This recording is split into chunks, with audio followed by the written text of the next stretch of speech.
Hi friends, പുതിയൊരു വീഡിയോയിലേക്ക് എല്ലാവർക്കും സ്വാഗതം. ഇന്നത്തെ ഒരു വീഡിയോയിൽ നിങ്ങളുമായിട്ട് ഷെയർ ചെയ്യുന്നത് ഒരു വാഹനം ഡ്രൈവ് ചെയ്യുമ്പോൾ എപ്പോഴൊക്കെയാണ് ഗിയർ ഷിഫ്റ്റ് ചെയ്യേണ്ടത്. ഒരുപാട് പേര് കഴിഞ്ഞ ദിവസങ്ങളിൽ എന്നോട് ഡൗട്ട് ചോദിച്ച ഒരു ചോദ്യമാണ്. അപ്പോൾ ഇന്ന് ഞാൻ വാഹനം ഓടിച്ച് നിങ്ങളെ കൃത്യമായിട്ട് അത് കാണിച്ചു തരാം.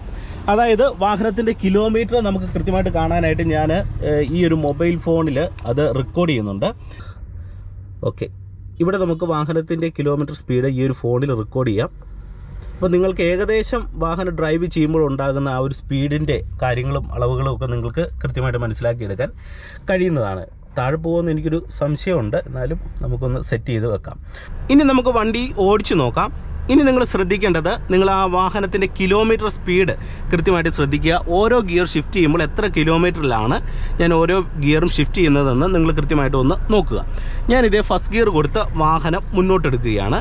ഇനി ഒരു കാര്യം ശ്രദ്ധിക്കുക, ഈ 0യ്ക്കും 20ക്കും ഇടയ്ക്ക് വരുന്ന ആ ഒരു ഭാഗം കാണുന്നില്ലേ, ഇടയ്ക്ക് വരുന്ന ആ ഒരു വര, അത് 10 കിലോമീറ്ററിനെയാണ് സൂചിപ്പിക്കുന്നത്. ഈ 20ക്കും 40ക്കും ഇടയ്ക്ക് വരുന്ന ആ ഒരു വര കാണിക്കുന്നത് 30 കിലോമീറ്ററിനെയാണ്. അതായത് 0, 10, 20, 30, 40, 50, 60, 70, 80, 90, 100. അപ്പോൾ ആ ഒരു തരത്തിലാണ് വാഹനത്തിൻ്റെ കിലോമീറ്റർ നിങ്ങൾ മനസ്സിലാക്കേണ്ടത്. ഓക്കെ, അപ്പോൾ അത് ഓർക്കുക. ഞാനിത് ഫസ്റ്റ് ഗിയർ കൊടുത്ത് വാഹനം മെല്ലെ മുന്നോട്ടെടുക്കുന്നു. ഓക്കെ, ഇനി നിങ്ങൾ ഓരോ ഗിയർ ഷിഫ്റ്റ് ചെയ്യുമ്പോൾ വണ്ടിയുടെ വേഗത മനസ്സിലാക്കുക. ഓക്കെ, ഞാനിത് ഫസ്റ്റ് ഗിയർ കൊടുത്ത് വാഹനം മെല്ലെ മുന്നോട്ടെടുത്തു. ഇപ്പോൾ 0 കിലോമീറ്ററിൽ നിന്ന് ഏകദേശം 10 കിലോമീറ്റർ ആയപ്പോഴത്തേന് ഞാനിത് സെക്കൻഡ് ഗിയർ കൊടുത്തു. അപ്പം നമുക്ക് ഇത്രയൊരു മൂവ്മെൻറ്റ് മതി. ഇത് ആവറേജ് ഒരു സ്ട്രെയിറ്റ് റോഡിലാണ് ഞാനൊരു 10 കിലോമീറ്റർ ആയപ്പോഴത്തേന് സെക്കൻഡ് കൊടുത്തത്. ഇപ്പോൾ 10 കഴിഞ്ഞ് 20 കിലോമീറ്ററിലേക്ക് വാഹനത്തിൻ്റെ വേഗത വന്നു. ഈ ഒരു സമയത്ത് നമുക്ക് ക്ലച്ച് ചവിട്ടിയിട്ട് ഇത് വീണ്ടും തേർഡ് ഗിയർ കൊടുക്കാം. ഇതൊരു സ്ട്രെയിറ്റ് റോഡ് ആയതുകൊണ്ടാണ് ഇപ്പോൾ തേർഡ് ഗിയറിൽ പോകുന്നത്. ഇപ്പോൾ നിങ്ങൾ നോക്കുക, ഏകദേശം വാഹനം ഒരു 30 കിലോമീറ്റർ മേളിൽ വേഗതയിലേക്ക് വാഹനം വന്നിരിക്കുകയാണ്. ഏകദേശം ഒരു 35 കിലോമീറ്റർ വേഗതയിലാണ് ഇപ്പോൾ വാഹനം പോകുന്നത്. തേർഡ് ഗിയറിലാണ് വാഹനം പോകുന്നത്. അപ്പോൾ ഒരു തേർഡ് ഗിയറിലാണ് നമ്മുടെ വാഹനം പോകുന്നതെങ്കിൽ ഒരു 30നും 40നും ഇടയ്ക്കുള്ള ഒരു സ്പീഡിൽ ഇത്തരത്തിലുള്ള ഒരു ചെറിയ കയറ്റത്ത് നമുക്ക് വാഹനം ഡ്രൈവ് ചെയ്യാം. കുത്തനെയുള്ള കയറ്റമല്ല, നിങ്ങൾ നോക്കുക, ചെറിയൊരു കയറ്റത്താണ് നമ്മുടെ വാഹനം ഇപ്പോൾ ഒരു 30 കിലോമീറ്റർ സ്പീഡിൽ പോകുന്നത്. ഇനി ഫോർത്ത് നമുക്കിവിടെ കൊടുക്കാമോ എന്ന് ചോദിച്ചു കഴിഞ്ഞാൽ, ഇപ്പോൾ ചെറിയൊരു കയറ്റമാണ്, കൊടുക്കാൻ കഴിയും. കൊടുക്കണമെന്നുണ്ടെങ്കിൽ നമ്മൾ ആവറേജ് ആക്സിലറേറ്റർ കൊടുത്ത് വാഹനത്തിനൊരു മൂവ്മെൻറ്റ് നൽകി ഏകദേശം ഒരു 40 കിലോമീറ്ററിനോട് അടുത്തൊരു വേഗത വാഹനത്തിന് വന്നു കഴിഞ്ഞാൽ നമുക്ക് കൊടുക്കാം. ഞാനതൊന്ന് കാണിക്കാം. ഞാനിത് ആക്സിലറേറ്റർ കൊടുത്ത് വാഹനത്തിന് മൂവ് ആക്കുന്നത് നിങ്ങൾ നോക്കുക. ഏകദേശം 40-45 കിലോമീറ്ററോട് അടുത്ത് വന്നപ്പോഴത്തേനും ഞാനിത് ഫോർത്ത് ഗിയർ കൊടുത്തു. നിങ്ങൾ നോക്കുക, ഇപ്പോൾ 4ാമത്തെ ഗിയറിലാണ് പോകുന്നത്. ഇപ്പോൾ വണ്ടിയുടെ വേഗത നിങ്ങൾ നോക്കുക, ആവറേജ് 40 കിലോമീറ്ററിലാണ്. അപ്പോൾ ഒരു ഫോർത്ത് ഗിയറിൽ ചെറിയൊരു കയറ്റം നമുക്ക് ഒരു 30 കിലോമീറ്ററിൽ നിന്ന് ആക്സിലറേറ്റർ കൊടുത്ത് 40 കിലോമീറ്റർ 45 കിലോമീറ്റർ ഒക്കെ ആകുമ്പോഴത്തേനും നമുക്ക് ക്ലച്ച് ചവിട്ടി ഫോർത്ത് ഗിയർ കൊടുക്കാൻ കഴിയും. പക്ഷെങ്കിൽ കൊടുക്കുമ്പോൾ പിന്നെ നമ്മൾ വാഹനത്തിൻ്റെ വേഗത ആക്സിലറേറ്റർ കൊടുത്ത് ഏകദേശം ചെറിയൊരു കയറ്റമാണെങ്കിൽ 40 കിലോമീറ്റർ മെയിൻറ്റെയിൻ ചെയ്തെങ്കിൽ മാത്രമേ ആ ഒരു സ്പീഡിൽ നമുക്ക് വണ്ടി കൊണ്ടുപോകുവാനായിട്ട് കഴിയത്തുള്ളൂ. ഇപ്പോൾ നിങ്ങൾ നോക്കുക, ഫോർത്ത് ഗിയറിലാണ് ഞാൻ വാഹനവുമായിട്ട് പോകുന്നത്. ക്ലച്ചിലും ബ്രേക്കിലും ചവിട്ടിയിട്ടുണ്ട്. വണ്ടിയുടെ വേഗത ഇതേ കുറഞ്ഞു വരികയാണ്. ഇപ്പോൾ ഏകദേശം ഒരു 20 കിലോമീറ്ററിലേക്ക് വണ്ടിയുടെ വേഗത കുറഞ്ഞു വരികയാണ്. അങ്ങനെ വരുന്ന സാഹചര്യങ്ങളിൽ നമ്മളിതേ ഫോർത്തിൽ നിന്ന് ഞാനിതേ മെല്ലെ തേർഡ് ഗിയർ അങ്ങ് കൊടുത്തു. പിന്നെ നമ്മൾ ഫോർത്ത് ഗിയറിൽ പോകാനായിട്ട് ശ്രമിക്കരുത്. ആ ഗിയറിൽ പോകാനായിട്ട് വണ്ടി ബുദ്ധിമുട്ട് കാണിക്കും. ഇപ്പോൾ ഏകദേശം ഒരു 20-25 കിലോമീറ്റർ സ്പീഡിലേക്ക് വാഹനം വന്നു. തേർഡ് ഗിയറിലാണ് പോകുന്നത്. ചെറിയൊരു ഇറക്കമാണ്.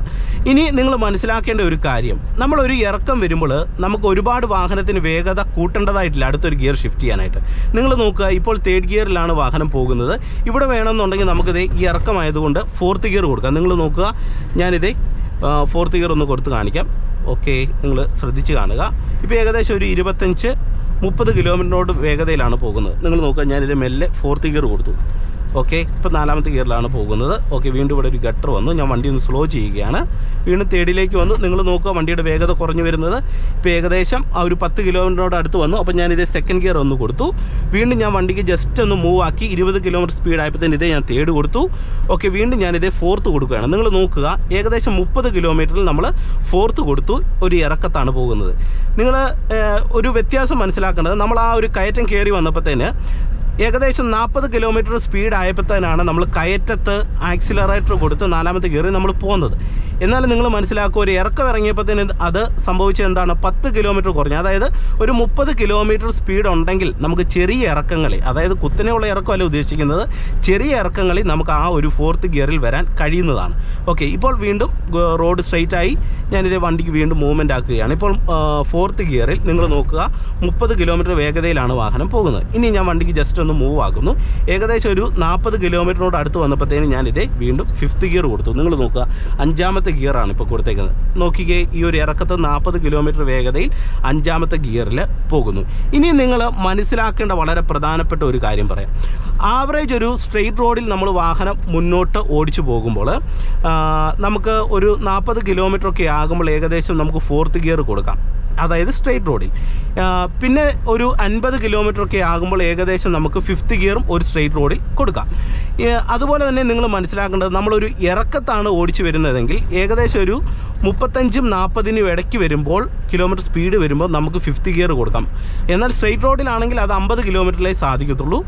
എന്നാൽ ഒരു ഇറക്കത്തോടു കൂടിയ ഒരു റോഡിലാണ് നമ്മൾ വാഹനം ഡ്രൈവ് ചെയ്യുന്നതെങ്കിൽ കൃത്യമായിട്ട് നമുക്ക് ഒരു 30-40 ഇടയ്ക്കൊക്കെ സ്പീഡ് വരുമ്പോൾ 5th ഗിയർ കൊടുക്കുക. ആ ഒരു വ്യത്യാസം നിങ്ങൾ കൃത്യമായിട്ട് മനസ്സിലാക്കുക. ഇനി അടുത്തതായിട്ട് നമ്മൾ വാഹനം ഓടിക്കാൻ പോകുന്നത് ചെറിയൊരു പോക്കറ്റ് റോഡിലാണ്. നമ്മളെപ്പോഴും മെയിൻ റോഡിലല്ലല്ലോ വാഹനം ഓടിക്കുന്നത്. അപ്പോൾ പോക്കറ്റ് റോഡിൽ ഓടിക്കുമ്പോൾ എത്ര കിലോമീറ്ററിൽ ഓരോ ഗിയറും ഷിഫ്റ്റ് ചെയ്യണം, മെയിൻ റോഡും പോക്കറ്റ് റോഡുമായിട്ട് ഗിയർ ഷിഫ്റ്റ് ചെയ്യുന്ന അവസരങ്ങളിൽ എന്തെങ്കിലും വ്യത്യാസമുണ്ടോ എന്ന് നിങ്ങളെ കാണിച്ചു തരാം. ഞാനിതേ ഫസ്റ്റ് ഗിയർ കൊടുത്ത് വാഹനം മുന്നോട്ടെടുക്കുന്നു. ഏകദേശം ഒരു 20 കിലോമീറ്റർ ആയപ്പോഴത്തേനാണ് ഞാൻ സെക്കൻഡ് ഗിയർ കൊടുത്തത്. എന്നാൽ ഒരു സ്ട്രെയിറ്റ് റോഡിലാണെങ്കിൽ 10 കിലോമീറ്റർ ആകുമ്പോൾ നമുക്ക് സെക്കൻഡ് ഗിയർ കൊടുക്കാം. കാരണം റോഡ് സ്ട്രെയിറ്റ് ആണ്, വീതിയുള്ള റോഡായതുകൊണ്ട് തന്നെ ജസ്റ്റ് ഒന്ന് ആക്സിലറേറ്റർ കൊടുത്തിട്ട് പെട്ടെന്ന് തന്നെ നമുക്ക് സെക്കൻഡ് കൊടുക്കാം. ഇപ്പോൾ ഇവിടെ വില്ലേജ് റോഡാണ്, ചെറിയ വളവും തിരിവുള്ള റോഡായതുകൊണ്ട് തന്നെ നമുക്ക് ശകലം കൊണ്ട് മൂവ്മെൻറ്റ് നൽകി ഏകദേശം ഒരു 20 കിലോമീറ്റർ സ്പീഡിലായപ്പോഴത്തേനാണ് സെക്കൻഡ് ഗിയർ കൊടുത്തത്. ഓക്കെ, ഇനി നിങ്ങൾ നോക്കുക, ഞാനൊരു സെക്കൻഡ് ഗിയറിൽ ഒരു 15 കിലോമീറ്റർ സ്പീഡിലാണ് പോകുന്നത്. മുന്നിലായിട്ടൊരു ഗട്ടറുണ്ട്. ഓക്കെ, ഇനി ഈ ഒരു 15 കിലോമീറ്ററിൽ നിന്ന് അല്ലെ 10 കിലോമീറ്ററിൽ നിന്ന് വണ്ടിയുടെ വേഗത തീർത്തും കുറയുന്നുണ്ടെങ്കിൽ നിങ്ങൾ കൃത്യമായിട്ടും ഫസ്റ്റ് ഗിയർ കൊടുക്കണം. ഓക്കെ, ഞാനിത് വീണ്ടും വണ്ടിക്ക് മൂവ്മെൻ്റ് ആക്കുന്നു. ഇപ്പോൾ ഏകദേശം ഒരു 35 കിലോമീറ്ററിൻ്റെ അടുത്ത് വേഗത വന്നപ്പോഴത്തേന് ഞാനിത് വീണ്ടും ക്ലച്ച് ഔട്ടിയിട്ട് തേർഡ് ഗിയർ അങ്ങ് കൊടുത്തു. ഇനി നിങ്ങൾ ശ്രദ്ധിക്കേണ്ട വളരെ പ്രധാനപ്പെട്ട ഒരു പോയിൻ്റ് ഞാൻ പറയാം. അതായത് നിങ്ങൾ മനസ്സിലാക്കേണ്ടത്, നമ്മളൊരു വാഹനം ഓടിക്കുമ്പോൾ ഒരു കാരണവശാലും വണ്ടിയുടെ കിലോമീറ്റർ നോക്കി വാഹനം നിങ്ങൾ ഒരു കാരണവശാലും ഓടിക്കാൻ പാടില്ല. ഇന്ന് ഇങ്ങനെ ഒരു വീഡിയോ പിന്നെ ഞാൻ എന്തുകൊണ്ട് ചെയ്തു എന്ന് ചോദിച്ചു കഴിഞ്ഞാൽ ഒരുപാട് പേര് കമൻറ്റ് ബോക്സിൽ വന്ന് ചോദിച്ചു, കിലോമീറ്റർ സ്പീഡ് അനുസരിച്ച് വാഹനം ഒന്ന് ഡ്രൈവ് ചെയ്ത് കാണിക്കാമോ? കിലോമീറ്റർ അനുസരിച്ച് വാഹനം ഡ്രൈവ് ചെയ്യുന്നത് ഇങ്ങനെയാണ്. എന്നാൽ നിങ്ങൾ മനസ്സിലാക്കേണ്ടത്, നമ്മൾ ഈ ഒരു തരത്തിൽ വാഹനത്തിൻ്റെ കിലോമീറ്റർ നോക്കിയാണ് വാഹനം ഡ്രൈവ് ചെയ്യുന്നതെങ്കിൽ വലിയ അപകടങ്ങൾ ഉണ്ടാകാൻ സാധ്യതയുണ്ട്. ഒരു വാഹനം നമ്മൾ ഓടിക്കുമ്പോൾ എപ്പോഴും റോഡിലേക്ക് ഇത്തരത്തിൽ നോക്കി മാത്രമേ നമ്മൾ വാഹനം ഡ്രൈവ് ചെയ്യാൻ പാടുള്ളൂ. അതായത് ഗിയർ ഷിഫ്റ്റ് ചെയ്യുന്ന സമയത്ത് പോലും ഗിയർ ലിവറിലേക്ക് നമ്മൾ നോക്കാൻ പാടില്ല. പിന്നെ എങ്ങനെയാണ് നിങ്ങൾക്ക് ഓരോ ഗിയർ ഷിഫ്റ്റ് ചെയ്യുമ്പോഴും വണ്ടിയുടെ വേഗത മനസ്സിലാക്കുന്നത് എന്ന് ചോദിച്ചു കഴിഞ്ഞാൽ, നമ്മൾ ആക്സിലറേറ്റർ കൊടുത്ത് വണ്ടിക്ക് മൂവ് ആക്കുമ്പോൾ നമുക്ക് തന്നെ മനസ്സിലാകും അടുത്തൊരു ഗിയർ ഷിഫ്റ്റ് ചെയ്യാനായിട്ടുള്ള ഒരു ടൈമായെന്ന്. അത് നിങ്ങൾക്ക് മനസ്സിലാകുന്നുണ്ട്. പക്ഷെങ്കിൽ നിങ്ങൾക്കൊരു ആശങ്കയാണ്, അടുത്തൊരു ഗിയർ ഷിഫ്റ്റ് ചെയ്ത് കഴിഞ്ഞാൽ വണ്ടി ഓഫായി പോകുമോ? നിങ്ങൾ ആ ആശങ്ക വിട്ടതിന് ശേഷം നിങ്ങളുടെ മൈൻഡിൽ കൃത്യമായിട്ട് തോന്നുന്ന ആ ഒരു ടൈമിങ്ങിൽ അടുത്ത ഓരോ ഗിയർ ഷിഫ്റ്റ് ചെയ്ത് നിങ്ങൾ വണ്ടി ഓടിച്ചു നോക്കിക്കുക. തീർച്ചയായിട്ടും നിങ്ങൾക്ക് ഏറ്റവും നന്നായിട്ട് തന്നെ ഒരു വാഹനം ഡ്രൈവ് ചെയ്യാൻ കഴിയുന്നതാണ്. എന്നാൽ ഒരു കാരണവശാലും നിങ്ങൾ എന്ത് ചെയ്യണം, കിലോമീറ്റർ നോക്കി വാഹനം ഓടിക്കുവാൻ പാടില്ല. എന്നാൽ ഏകദേശം ഇത്ര കിലോമീറ്റർ ഓരോ ഗിയർ ഷിഫ്റ്റ് ചെയ്യാം എന്നുള്ളതിനെക്കുറിച്ച് നിങ്ങൾ മനസ്സിലാക്കിയിരിക്കണം. അപ്പോൾ അതാണ് ഇന്നത്തെ ഒരു വീഡിയോയിൽ ഉദ്ദേശിച്ചത്. തീർച്ചയായിട്ടും വാഹനം പഠിച്ചു തുടങ്ങുന്ന തുടക്കക്കാർക്ക് ഈ ഒരു വീഡിയോ വളരെയധികം ഗുണമാകുമെന്ന് പ്രതീക്ഷിക്കുന്നു. നിങ്ങൾക്ക് വീഡിയോ ഇഷ്ടമായെങ്കിൽ തീർച്ചയായിട്ടും വീഡിയോയ്ക്ക് ഒരു ലൈക്ക് തരിക. കൂട്ടുകാരുടെ ഇടയിലേക്ക് ജസ്റ്റ് വീഡിയോ ഒന്ന് ഷെയർ ചെയ്യുക. ചാനൽ മറക്കാതെ സബ്സ്ക്രൈബ് ചെയ്ത് സപ്പോർട്ട് ചെയ്ത് നൽകുക. എനിക്ക് ഇത് കൂടാതെ ഒരു യൂട്യൂബ് ചാനലും കൂടെ ഉണ്ട്. നിങ്ങൾക്കറിയാം, ഞാൻ ആ ഒരു ചാനലിൽ ചെയ്യുന്നത് ബൈക്കിൻ്റെ ഡ്രൈവിംഗ് ടിപ്സ് ആണ്. ചാനൽ തുടങ്ങിയതേ ഉള്ളൂ. തീർച്ചയായിട്ടും ബൈക്കിൻ്റെ വീഡിയോകൾ കാണാൻ താല്പര്യമുള്ളവർ ആ ചാനലൊന്ന് കയറി കാണുക. ലിങ്ക് ഞാൻ ഡിസ്ക്രിപ്ഷൻ ബോക്സിൽ കൊടുത്തേക്കാം. വീണ്ടും നമുക്ക് അടുത്തൊരു വീഡിയോയുമായിട്ട് വീണ്ടും നാളെ കാണാം. Okay, by.